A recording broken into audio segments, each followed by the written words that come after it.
সংসদে বিক্ষোভে কিংবা লখনৌয়ের সাংবাদিক সম্মেলনে হাসি মুখেই দেখা যায় অখিলেশ যাদবকে। জোট ইন্ডিয়ার বৈঠকেও থাকেন হাসি মুখে। মঙ্গলবার সেই অখিলেশের মুখ খানিক গম্ভীর হয়ে গেল তখনই যখন প্রশ্ন উড়ে আসে জোট ইন্ডিয়া নিয়ে। অনেক ভাবনা চিন্তা করে জবাব, কিন্তু তাতেও রয়ে গেল রহস্য। सैद्धांतिक तो यही है कि इंडिया गठबंधन और मजबूत हो।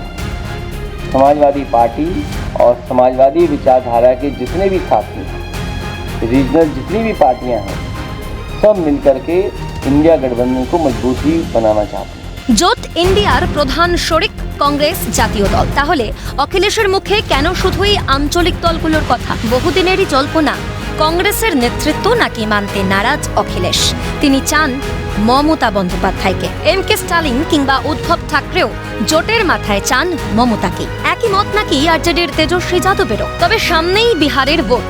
ভোটার অধিকার যাত্রায় এখন রাহুলের সঙ্গেই তেজস্বী। বিহারের ভোটে লড়াই হবে তেজস্বী রাহুলদের জোটের সঙ্গে বিজেপি, নীতিশ কুমার, চিরাগ পাসওয়ানদের জোটের। ভোটার অধিকার যাত্রায় রাহুল গান্ধীর উপস্থিতিতেই তেজস্বীকে জননায়ক বলেছেন আরজেডি সাংসদ পাপ্পু যাদব।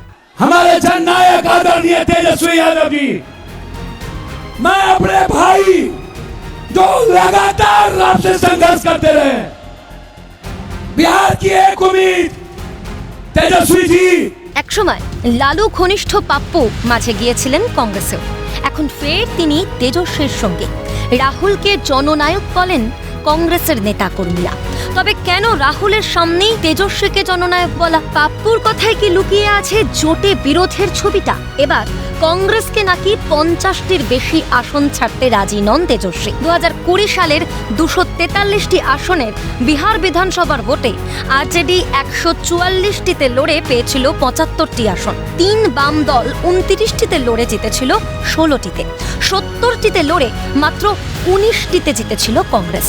তাই কি কংগ্রেসকে আগাম বার্তা দিলেন পাপ্পু, নাকি রাহুলের যাত্রায় শঙ্কা জাগছে তেজস্বীদের মনে? জোট ইন্ডিয়ার উপজোটের ছবি কি সামনে চলে আসবে বিহারের ভোটের পর? ফল ভালো হলে ভালো, না হলে প্রশ্নের মুখে পড়তে হতে পারে রাহুলকে।